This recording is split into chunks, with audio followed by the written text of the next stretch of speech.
The Italian Radio Hour is sponsored by Istituto Mondo Italiano. Mozilo matavo catado al micro. Buonasera a tutti, good evening and welcome to the Italian Radio Hour. Io sono Stefano. E io sono Viviana. Stefano, come stai stasera? Non c'è male. Tu come stai? Benissimo, finalmente i primi fiorellini che iniziano a spuntare. La primavera sta arrivando. Spring is almost here. Spero. It was a beautiful day today. Well, folks, we're back for another episode. And again, as always, we'd like to welcome back our regular listeners. And welcome any new listeners and also any listeners online at khbradio.com. And again, as always, please be sure to like us on Instagram and Facebook at the Italian Radio Hour. E benvenuti ai nostri ascoltatori da tutto il mondo. Grazie per essere con noi anche oggi mentre continuiamo il nostro viaggio per l'Italia e la cultura italiana. All right. And so in our last episode, we had Karen Haidt here. She is a author, wrote a couple of books. One in particular interest for me was her book on Calabria, which, having some family from the area, I'm really, again, just kind of personal something. And you I'm very will be going also to Calabria in just a couple of months. Se Dio ci vuole, if God wants it. So, yes, I'm looking forward to that. And a little friendly reminder our folks that, if you're enjoying the kind of intro music and the closing music, that is Alla Buora.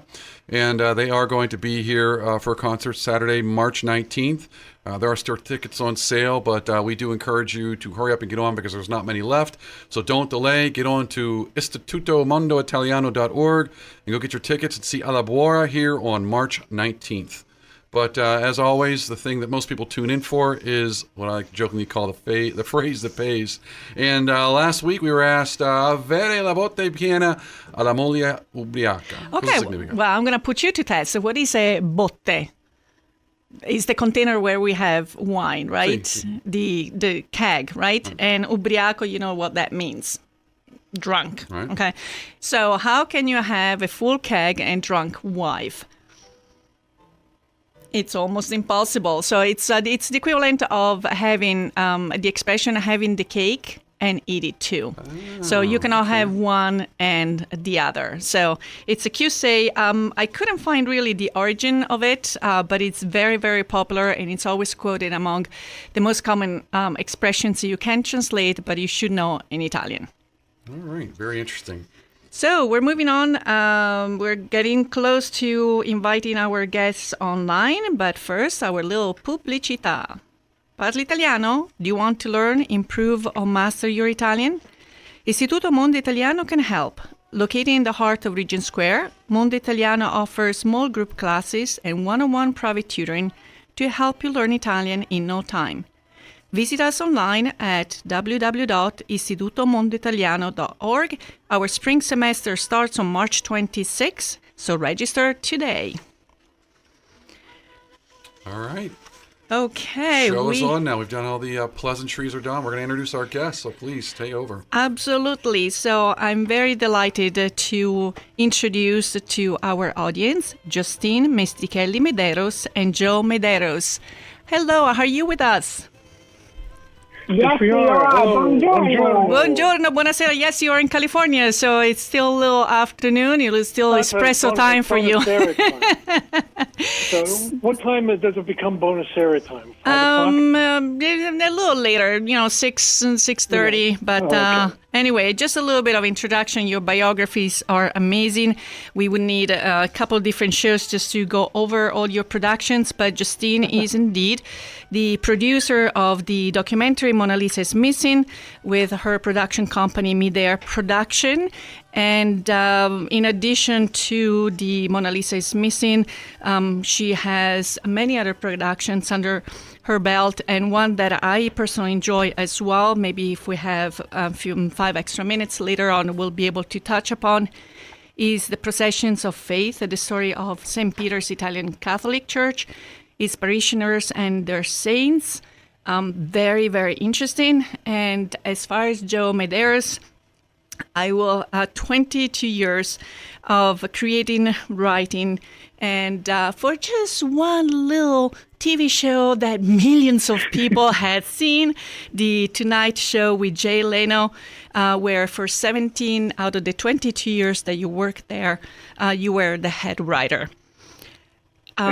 Welcome, welcome, welcome both. We had the pleasure to meet in 2017, where we got connected and we were able to have you premiere the Mona Lisa is Missing at Istituto Mondo Italiano. And it was a full house. They are delightful. They're full of stories, and I hope that these stories are going to come out during this interview today. But I have to ask one little personal question before we get down to business. How long have you been married? It'll be 48 years on May 18th. And someone recently had a birthday, right? Oh, yeah, I did. Oh, it did. And February 23rd. Indeed. So belated. My birthday is there. Yes, belated happy birthday. And there is also something else. If you ever happen to come back to Pittsburgh, which I hope you will, we share a passion, pinball machines. Oh, they're very hard to find here in Los Angeles. There is indeed one arcade here in Pittsburgh. It's called Pinball Perfection, where they have the oldest and vintage pinball machines. Some have been restored. Some of them are just on display. And I would love to challenge you to any of those machines anytime. Well, Justine is pretty good. She beats me handily. All the time. So. I can see the competitive aspect in in Justine. So, but anyway, kidding aside, I think it's time for me to reduce my talking so that you can tell us all about these the most famous painting all over the world that was painted by Leonardo da Vinci at the beginning of the 1500s. We don't know exactly maybe when it was finished, but he did indeed complete the work in France, and it was donated then to King Francois I, who enjoyed the Mona Lisa in his bedroom, so that it would be the first thing that he would see in the morning and the last thing he would see at night. Question for you, Joe. When did you get obsessed with the Mona Lisa? Oh, well, we're talking, 1976, maybe, around there. Justine had gotten me a book about Leonardo da Vinci for Christmas. And I always loved Leonardo from the time I was a kid. I was, him and Michelangelo, all the great Italian artists. And, I had this book, and one night I was just thumbing through it, and I saw this little paragraph in there that said that the Mona Lisa was stolen by an Italian named Vincenzo Peruggia, who brought it to Italy. And I was just stunned. I was amazed because I had read about Leonardo and watched shows about Leonardo for years and years and years, and I had never, ever heard that the Mona Lisa had ever been stolen. Why didn't I know this? I'm kind of like a trivia buff in addition to a pinball, aficionado, but, it was a piece of the painting's history that I had no idea existed.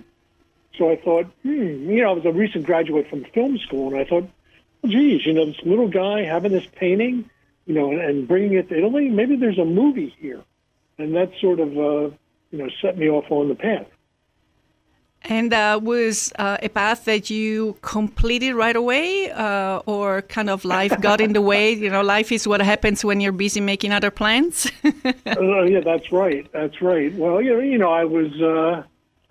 was in advertising as a writer, so this was my side dream to write the script. So, the first thing I did was to go to the library and do research. And, as we show in our film, or as I say in the film, back in, 1976, you actually had to leave the house to get information. So I had to go to the library and go through all the microfiche to find the old newspapers from 1911 when the painting was stolen. And, it was slow going because there wasn't a lot of information. And there was no way really for me to reach out to anyone in France or Italy because I didn't speak the language and I didn't know where to look, first of all. So I compiled everything that I could from American sources, and I tried to write my script over and over again. I had, a foot-high stack of, the page ones because I kept changing, my ideas about the film because, to tell you the truth, I didn't know that much about Peruggia. There wasn't that much written about him that I had access to. And, you know, where was he? What was he in his family? I know he came from an Italian family. Was he the youngest son? Was he the oldest son? Did he have brothers? You know, what was his psychological makeup? So I had to, speaking of makeup, I had to make up things about him. And everything I made up about him or about the story just sounded phony. So I would try and throw things out, and I was constantly frustrated. So no, I never, you know, I completed drafts of the script, but they were all terrible. And, you know, I was very unhappy for the longest time. And that dragged on, almost 16 years. Wow. Wow, interesting. You know, I'm kind of curious because, so your wife gives you a book. You're more passionate about, interested in the art itself, the artist, Leonardo da Vinci, and then you find out this little kind of tidbit of information, and you say, that's very interesting. I never knew anything about this. 16 years later, you basically got a draft. Did you, at that point, like, as you're putting the script together, are you trying to find any of the people, like, you know, maybe family members or anything at that? Or you, like you say, what was the language that you just couldn't go any further at that point? Well, that's it. I only got so far. What's that? I just want to interrupt. It says that you know, your frustration with not being able to write the script led you to becoming a comedy writer, and that's what took up the time between, you know, getting to the point of doing the actual documentary to where we are today. Right. I mean, after studying script writing and you know, trying to write this script, I needed a break, and I took a course in comedy writing because I figured, you know, writing a 120-page script is really, really hard. But for me, for some reason, maybe it's because, you know, I was in advertising, and in that business, you're supposed to come up with clever, quick, short things. So for me, writing jokes was a lot easier. And I started writing jokes, and I started selling jokes, and I kind of put the whole Mona Lisa thing on the back burner because I was, you know, into joke writing, and I did that for a number of years until you know, I actually was able to get my material to Jay Leno, who came to Philadelphia, and I wrote up some jokes, and Justine drove it out to the box office where he was performing, and he called me up, and I started writing for Jay. This was in 1988. And the rest is history. He called us up. We were sleeping. 12 o'clock in the morning. The phone rings, and you wonder, oh, geez, who's in the hospital? Who's dead by the side of the road? But no, it was Jay, and he invited me to write for him, and that's how our relationship began. You know, the 16 years have passed. This idea that is still in the back of your mind and gets at some point revisited. But I have, this is going to be something that's going to take you to France. It's going to take you to Italy. So I would assume that also these little project, so to speak, could be this endeavor quite expensive. And I'm personally curious to find out, how is this documentary, if I may ask, how was this documentary financed so that it could become a reality? Well, I wish it had been financed by hitting the super lotto, but unfortunately, go ahead, Justine, you can tell.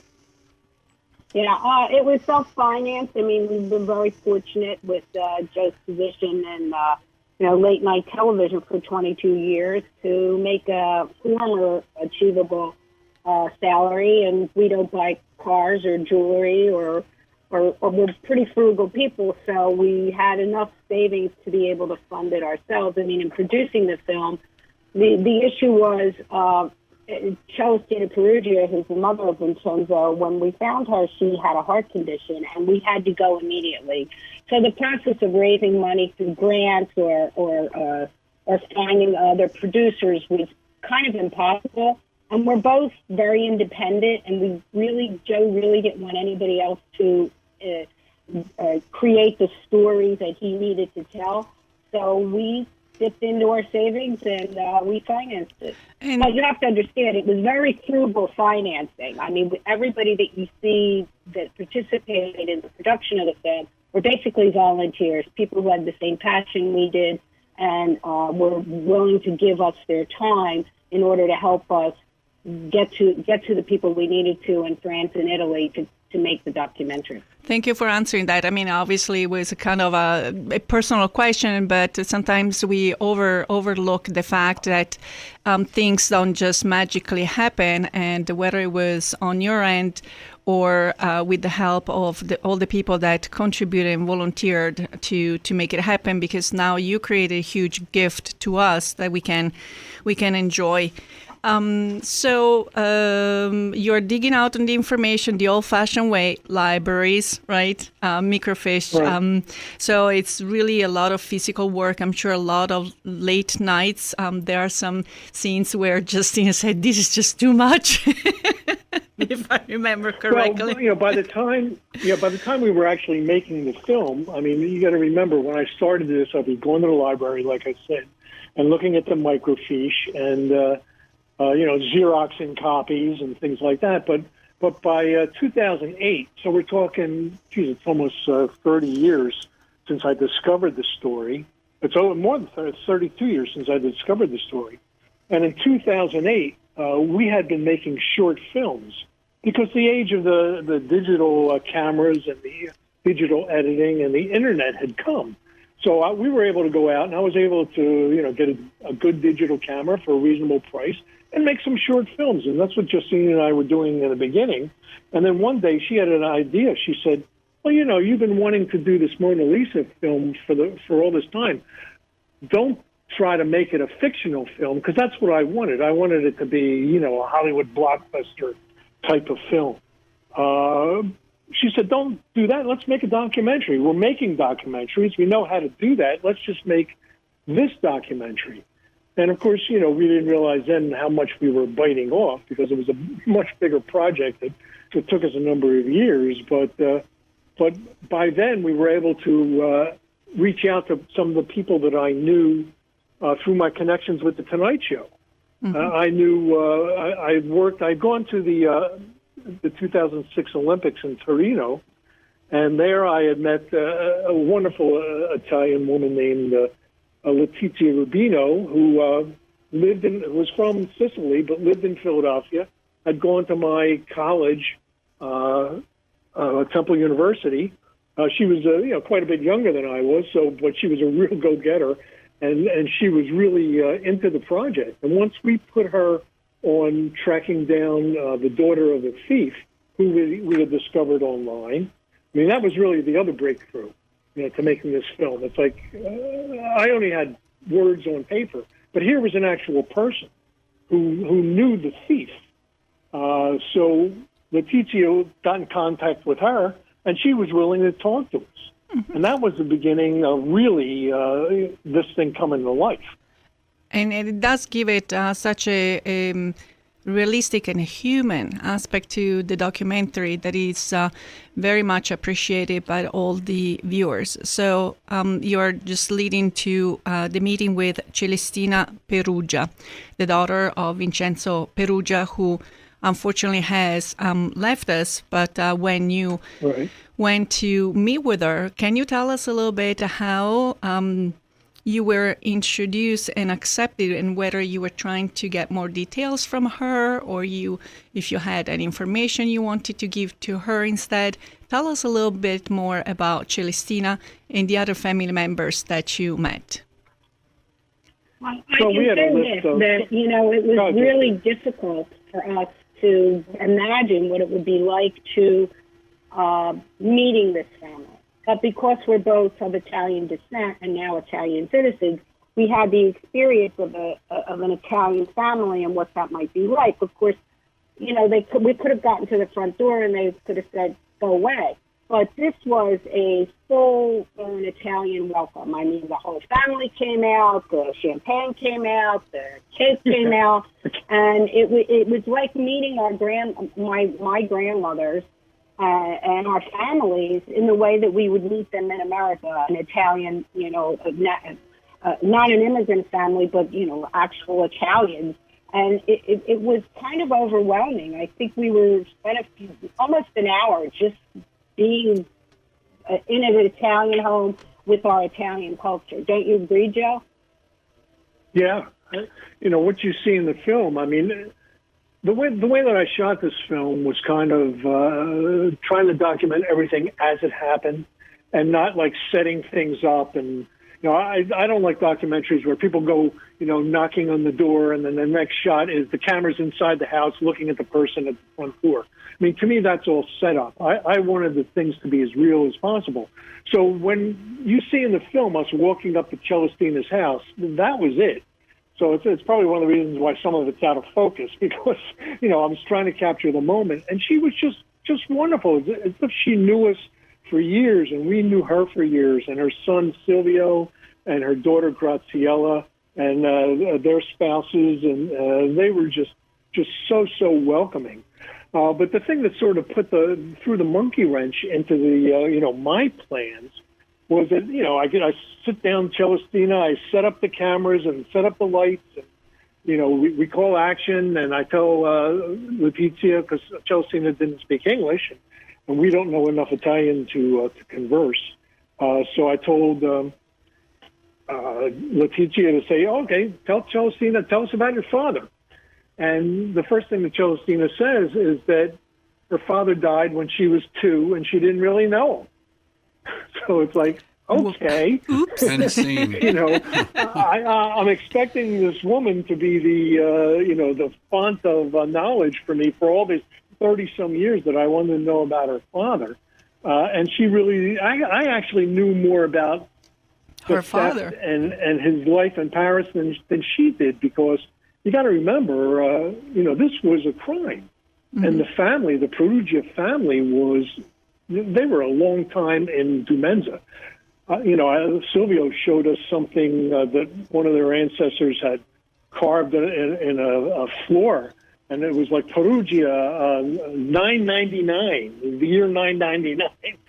So they've been in that area for a long time, and the theft was very, very embarrassing to Vincenzo Peruggia's parents.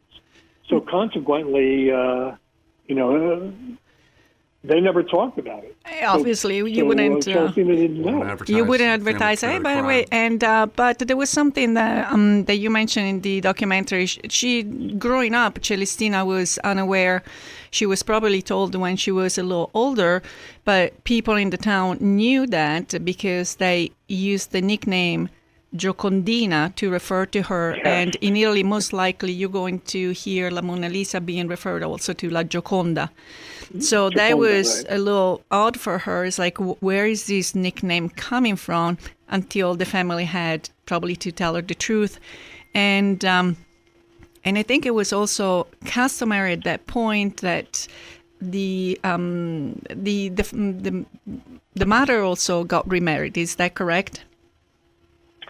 Yeah, he did. Vincenzo died in 1925 on August 8th, which was his birthday. So it's kind of ironic that he's born and died on the same day. And actually, his wife was born on the same day. And Celestina tells a story of her father coming home from work with some flowers and some cake, and she was watching him come up the walkway, and he died right there, dropped dead of a heart attack. So, what was my point? Well, the point was that remarrying. He remarried the brother. He remarried. Right, exactly. As was common during that time, and you could probably tell me better, knowing the Italian culture more than I do. I mean, that seems to be a thing, that the one of the brothers would step in and marry the widow, especially when there was a child involved. So the brother Ernesto, his younger brother, married his wife, and they were together, until they both died. And Celestina really always thought that Ernesto was her father, and Celestina's kids always thought that Ernesto was their grandfather. They really hardly knew anything about Vincenzo. Mm-hmm. We're going to continue this conversation. We just have our little commercial break. We'll be right back with you. Applying for dual citizenship? Need documents translated? Istituto Mondo Italiano provides certified translation and interpretation services in 20 different languages. Be sure to visit us at istitutomondoitaliano.org. Don't delay in getting that plumbing repair done. Call Palucci Plumbing today for all of your plumbing needs. From trenchless sewer repair and waterline repairs and replacement, hot water tanks, sewer camera inspections to Pittsburgh potty repairs. No job is too small for Palucci Plumbing. Owners Amy and Nick Palucci have been in business for over 20 years. So give them a call for your next plumbing repair or replacement. That's Palucci Plumbing, 412-782-5050. That's 412-782-5050. Okay, so we're back with our story again, and we have Justine Mestichelli Medeiros and Joe Medeiros, producers and writers and director of the beautiful documentary Monalisa is Missing. And we do have so many questions for you. So we touch a little bit about Celestina, but let's get in a little bit into the psychic, or who is this Vincenzo Peruggia? Because you end up coming across a lot of documentation that the ordinary person might not be aware of or get access to. So between Justine and Joe, tell us what documents or facilities or people you had to access to, and give us a little bit of a profile of Vincenzo and what could have been the reasons, the hypothesis that you had for him stealing the Mona Lisa. Okay, well, we need to start with isn't it, when it came to... Go ahead, Joe. No, I was just going to say that we need to start with the documents because, we didn't want to rely on anything that had already been written. We wanted to see the original source material. And through a connection that I had, a friend who had worked at The Tonight Show, and she had moved back to France, we contacted her to see if she'd be able to help us, maybe, to go to some of the bibliotheques there, the libraries and archives to find the material. She said she wasn't able to, but she had two friends who lived in Paris, literally across the street from the Louvre.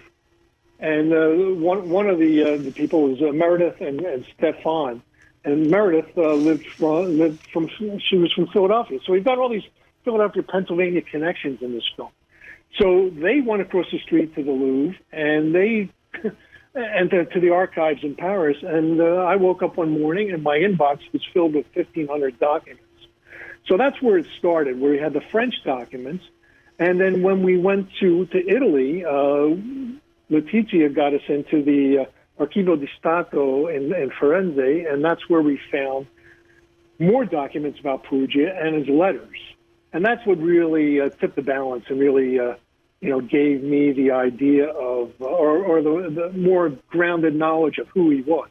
Because based on what I had read, from all the microfiche, the New York Times, all the American sources, Peruggia was he a thief? Was he a crook? Was he a criminal? He did have a criminal record. He was arrested twice in France.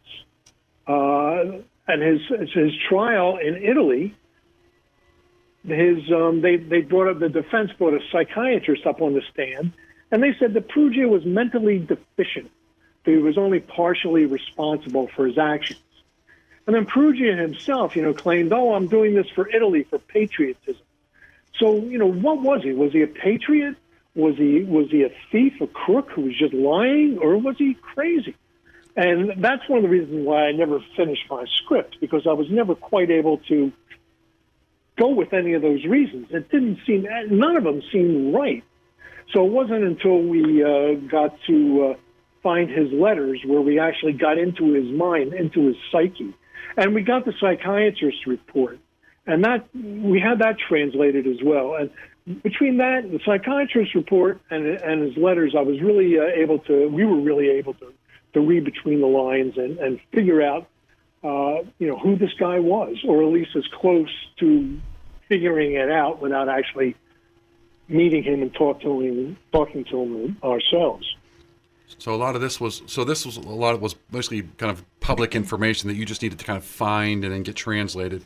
How does that play into anything that you were able to acquire, or getting access to locations or people that wasn't, that easy? Not that's easy, but you know what I mean. Well, there's a lot of... Justine. Justine. Go ahead. We were able to do that again through this kismet thing. Joe had worked with a woman that was that was a French native and living in France at the time, and we got in touch with her, and I knew from the very beginning that there was no way that we were going to get access if I was trying to do the communicating. So I knew I needed to have French and Italian-speaking people making connections for me. So she made the connection. Joe, give me the name, please. Joe? Oh, who am I talking about?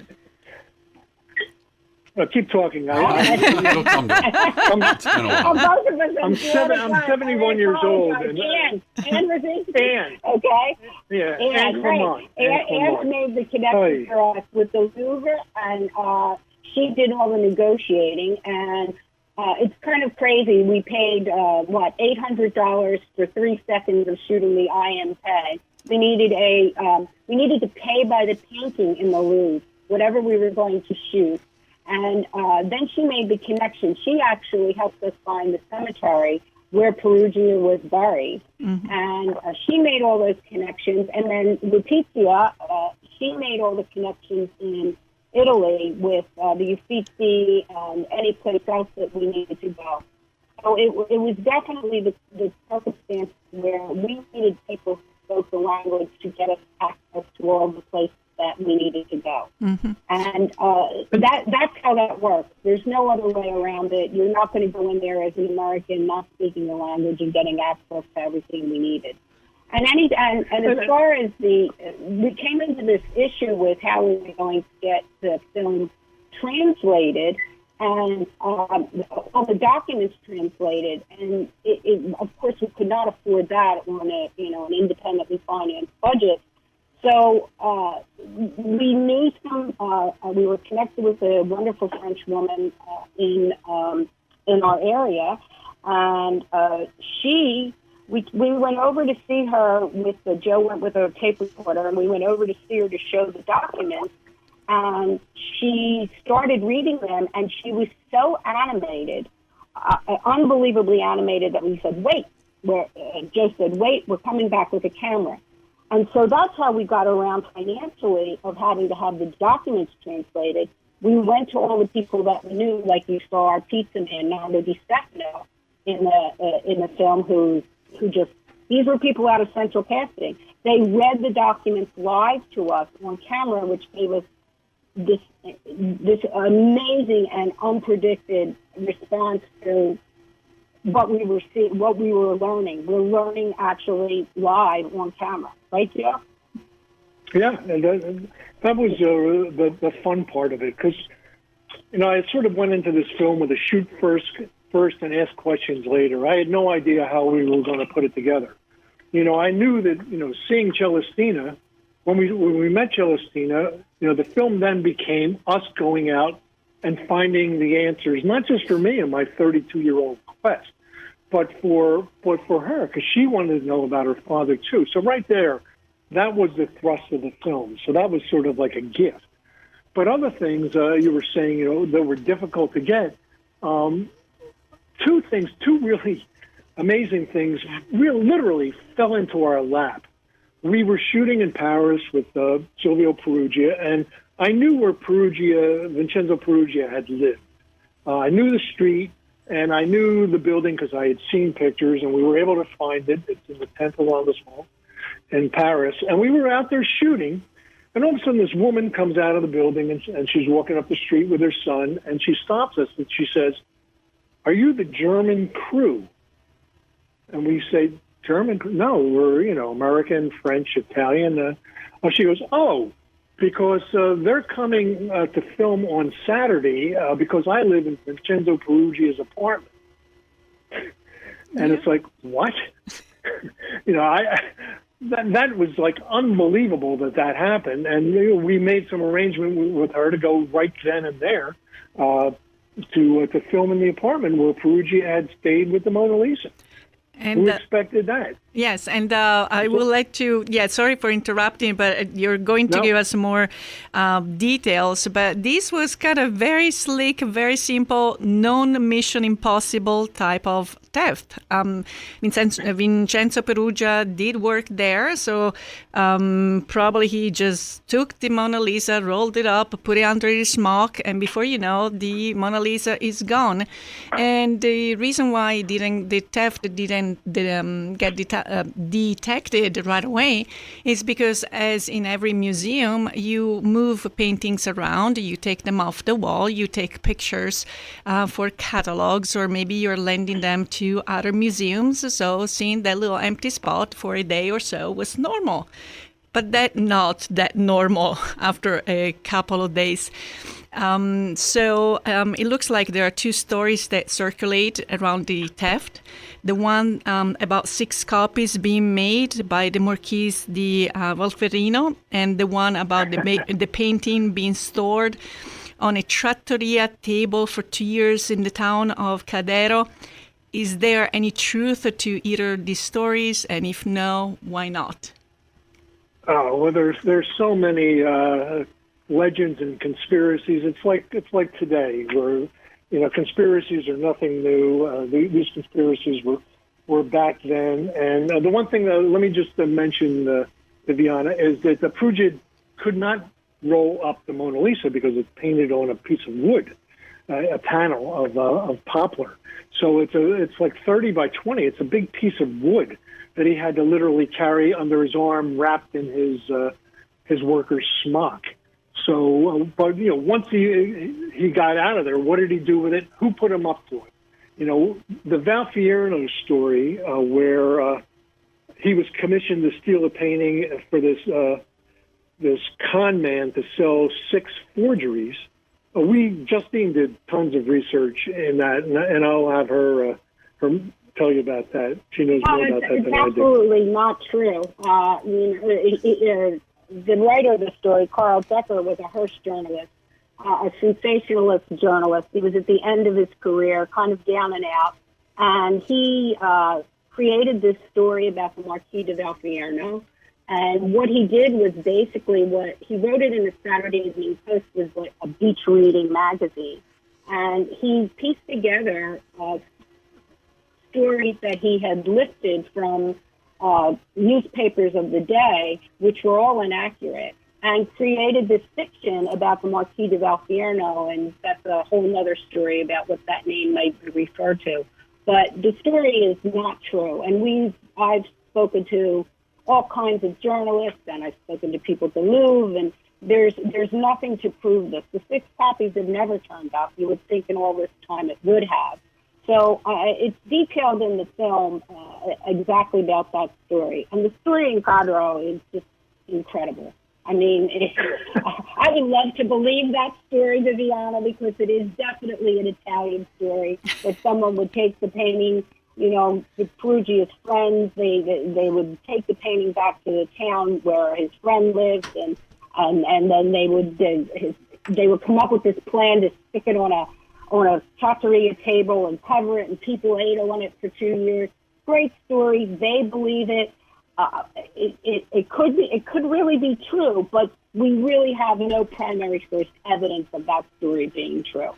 Great story, can't prove it. So how was Vincenzo Peruggia how did he get caught? What happened? And then we'll go back to the motivations once we reintroduce Celestina. So it has this painting, 2 years have gone by. What happens next? Well, he, my thought of why he held on to it for so long, I have a couple of different theories about that, but there came a point where I guess he felt that things had quieted down enough. He was going to try to get rid of it. Now, he did claim, and this was we have some corroboration of this, that he went to London to see one of the biggest art dealers in the world at the time, the Duveen brothers. And he went there, and he claimed that he went to ask how to return the Mona Lisa to Italy. I mean, that's what he said. I don't know that you go into an art dealer to do that as opposed to knocking on the door of the Italian embassy or consulate, but he went there, and they didn't take him seriously, so nothing happened. And then in 1913, toward the end of 1913, he started writing letters. And these were, we found 3 of the letters in the archives in Florence. And the first letter was to his local politician from his area, basically telling him, he says, you know, I know that you're up for election. I can help you because, you know, I'm a very influential man and I have the Mona Lisa and I want to return it to Italy. And if you help me, you know, I'll help you get reelected. Well, the politician never responded to him. So Vincenzo started writing to art dealers. He sent a letter to one art dealer in Rome, basically saying, I have the Mona Lisa and I want to return it to Italy. I think that that's where it belongs, and I hope that, you know, the Italian government will see fit to reward me for this. That art dealer didn't respond to him. Then he sent to Alfredo Jetti in Florence. And he said the same thing, wrote the same letter, and Jetti responded. He wrote back to him and said, well, you know, if you got something, bring it here to Florence and I'll take a look at it. And that's basically how he got caught. Mm-hmm. He was trying to get rid of the painting. He was wanting to bring it to Italy, and but he wasn't wanting to be compensated for it. So he brought it to Florence, and Alfredo Jetti went to his hotel.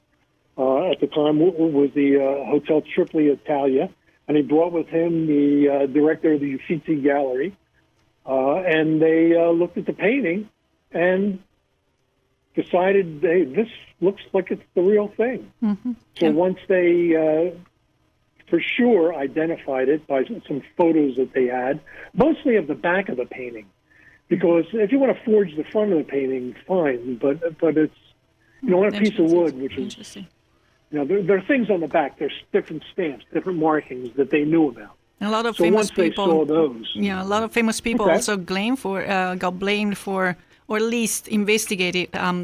As famous as Picasso, right? Got also investigated. Yeah, there were a few people that got a few questions asked, so to speak. No, exactly. And it all comes down to, if I can get on this tack now, it all comes down to profiling, maybe prejudice, you know, against certain peoples, you know, by the officials. People thought that Italians, especially the ones who were living in Italy, they're a sunny, they're a musical, they drink, they fight, they love, but they're not capable of a crime like this.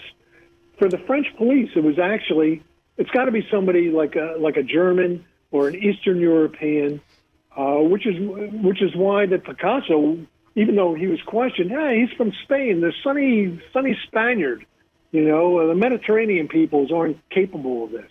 But Picasso's good friend, Guillaume Kostravitsky, who was better known as the poet Apollinaire, he was Polish. He was an Eastern European. He's somebody who could have masterminded this. So Apollinaire was the first and only person to be arrested in Paris, in France, for the theft, and he was held for 8 days. So, you know, it really comes down to the authorities' expectations of who committed this crime. Who did? Nobody thought it could be a lowly workman like Peruggia. Yes, indeed, a low profile, so to speak, but in the documentary it was clear that he also lived a life of being prejudiced against, they had nicknames for him and so forth. While we're continuing our conversation, I want to tell our listeners that Justine and Joe have graciously agreed to give away 2 copies of this wonderful documentary, The Mona Lisa is Missing, 2 DVDs. Let me give you the magic number to call, which is 412-825-6262. One more time, 412-825-6262. Hey, Joe, I want to ask you something. as you're going through this whole process, I'm thinking about it took you years to write a script, and it sounds like when you started actually working, you sort of threw the script away, which would make sense.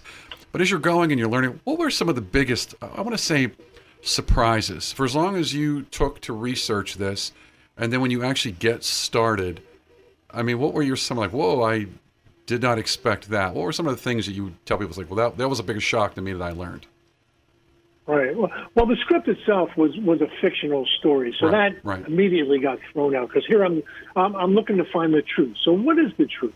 I mean, one of the biggest surprises that I found was that Peruggia had been hospitalized with lead poisoning because he was a painter decorator. You know, he wasn't somebody who whitewashed walls. He worked in some of the best houses because his boss was a Frenchman who, you know, he did chateaus and mansions. So Peruggia worked with him, but because back then paint was lead based, you work around that stuff enough, and you get very ill. And Peruggia ended up in the hospital, and our researchers were able to actually go to the hospital and in Paris and find his name in the records. So right there, that was kind of a surprise. Mm-hmm. And then, you know, digging a little into lead poisoning and what it does to you, we talked to lead poisoning experts who said that, you know, when you're exposed to this, it sort of changes your brain so that you become maybe less rational, more impulsive, sometimes more quick to anger.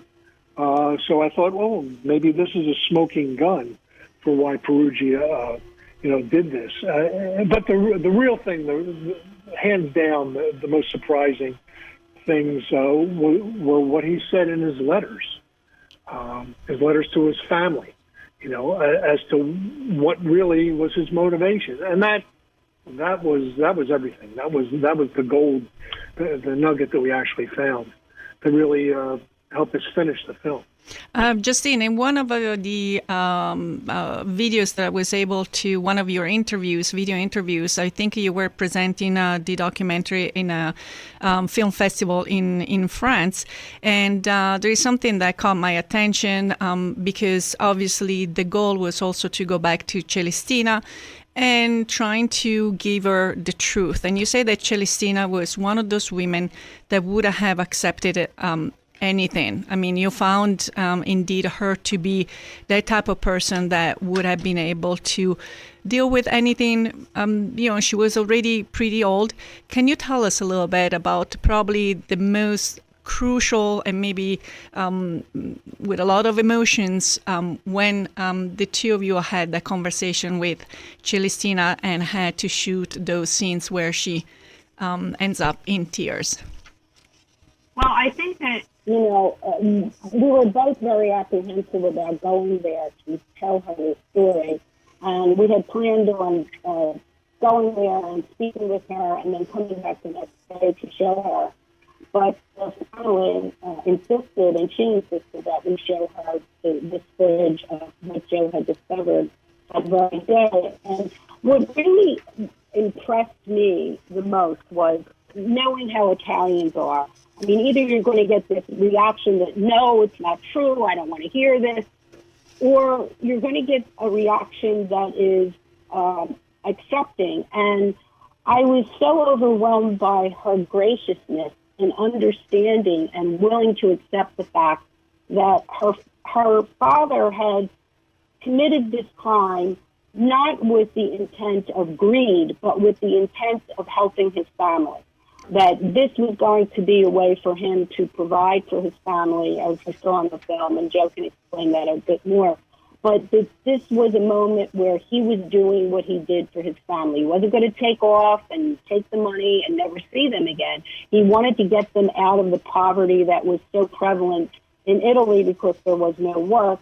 He wanted to not have to work again because of his illness and the fact that he was always being ridiculed for his Italianness. He was being called macaroni, and everybody didn't think that he could possibly commit this crime. And to watch her face accepting that and thinking to myself, boy, that is some kind of graciousness and nobleness that you really don't see. I was overwhelmed by it. It still overwhelms me every time I see that. And I think, boy, that's a way to live. What about you, Joe?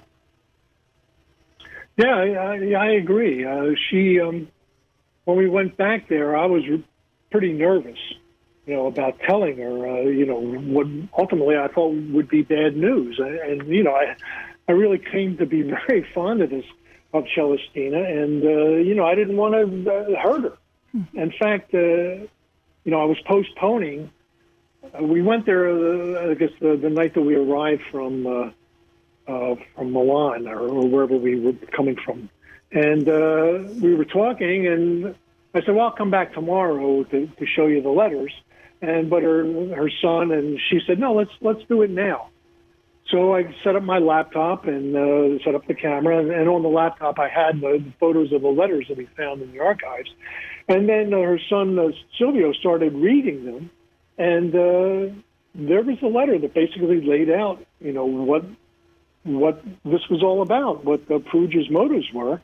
And it was kind of shocking to her. And then I said, should we keep going? As a filmmaker, you think you're supposed to have a killer instinct. It's like, okay, I don't care, what happens to this person. I want to get this on film. But I didn't feel that way. It's like I was perfectly ready to stop, which would have probably killed the film. But her son said, no, let's keep going. And her daughter was on board too. It's like she's got to know this. She's got this, this image of her father, but she needs to know what the truth is so that we can have some closure. And ultimately, that's what happened. After we read, all the letters to her, she said that she was happy to know. It wasn't quite what she expected, but she was happy to know, and she was content. And for her, the story was closed. We have 60... And she said, choose off. It's closed. It's over. Yes. Yeah. So we have 60 seconds. Just one question. Where can your film be seen now? Hopefully on PBS very soon, but very quickly. I believe it's on right Tubi now, TV and Tubi TV and Pluto TV, or you can stream it from our website or download it, or if your listeners go to MonalisaMissing.com and put in the code Leonardo 2022, they can get a discount and free shipping to get the DVD. Okay, wonderful. And we did have phone calls. So we have Renee and Pia who have won the 2 DVDs. Thank you very, very much. I'm going to pass it on to Stefano. The biggest thing is, first of all, I want to thank you all very much. This was actually a fun episode, and it sounds like a heck of a journey to go that many years. And I hope people go out there and take a look at the documentary. Very interesting. And the graphics are, that creative writing, and it's all put in there as well. It's very captivating. But again, like all good things, our hour is almost up. So again, we want to say our arrivederci and alla prossima. And we want to thank you all for listening. As a reminder, if you want to come on the show, if you have a success story, if you want to talk about your journey, your family's journey from Italy, to the U.S., you want to sponsor an episode, please just send us an email at theitalianradiohour@gmail.com. We'd love to hear from you. Viviana, before we leave, who is our guest next week? Well, next week we're going to be in Rome with Lindsay Gabbard from Rimessa Roscioli, and it's going to be a very unique, it will be a conversation, a very unique way of experiencing food and wine in Rome. Maybe I should have kept the trivia about the botte with her. And I would like to remind to all our friends and family who might want to listen to the episode or share it with others to go onto the Istituto Mondo Italiano website and click on the tab Italian Radio Hour. They will find all the episodes. I would like to thank again our guests, Justine Mestichelli and Joe Medeiros, our sponsor Istituto Mondo Italiano, Poi Luci Plumbing, and Alla Boara for the music. And finally, before we leave, our next trivia is, what does someone imply if they say, non è farina del tuo sacco? Again, what does someone imply if they say, non è farina del tuo sacco? Please be the first one to answer correctly and send us an email at theitalianradiohour@gmail.com. Vi ringraziamo per la risposta from last week. Again, we always enjoy reading your emails, so please keep them coming. If you are not in the Pittsburgh area or you might be traveling, remember you can catch us streaming live at khbradio.com every Thursday at 5 p.m. And again, be sure to like us on Instagram and Facebook at The Italian Radio Hour. Until next time, alla prossima. Ciao, ciao.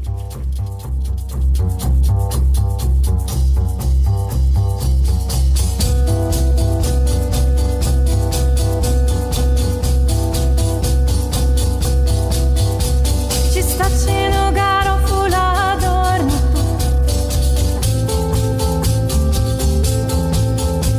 e culirami con moja la via.